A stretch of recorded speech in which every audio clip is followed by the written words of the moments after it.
రామ్ చరణ్ మూవీలో megastar guest role చేస్తున్నారు. ఇప్పటికే ఈ విషయం కన్ఫర్మ్ అయింది. చిరంజీవి బర్త్డేకి ముందే తన 150వ సినిమా చిత్రం ఏంటో చెప్పేశారు. బర్త్డే గిఫ్ట్ గా రామ్ చరణ్ RC9 టీజర్ ని రిలీజ్ చేశారు. ట్రైలర్ లో బ్రూస్లీ టాటూని చరణ్ చేతిపై చూపించారు. కాబట్టి ఈ టైటిల్ అయితే మెగా ఫ్యాన్స్ కి ఇతరత్ర జనాలకు వెంటనే కనెక్ట్ అయిపోతుంది. ఇంతలో ఫ్యాన్స్ కి కాస్త ఊరటనిచ్చే విషయం ఏంటంటే తండ్రి కొడుకులు ఇద్దరూ కలిసి డాన్స్లు ఫైట్లు చేస్తారు. బాగానే ఉంది, కానీ ఈ సినిమాలో చరణ్ చేస్తున్నది ఫైటర్ డూప్ క్యారెక్టర్.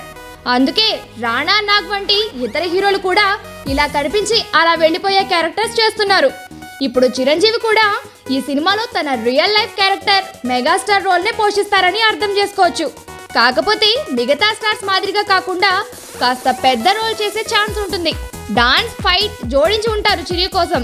అలా అని ఇదే 150వ సినిమా అనుకోవాలి. డివివి దానయ్య నిర్మిస్తున్న ఈ మూవీలో హీరోయిన్ గా రకుల్ ప్రీత్ సింగ్ నటిస్తోంది. కోనా వెంకట్, గోపి మోహన్లు సినిమాకు స్టోరీ అందించారు. ఇప్పుడు అర్థమైందా?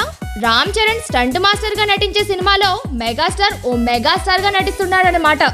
ఇంతకీ చిరు 150వ సినిమా అదేనండి.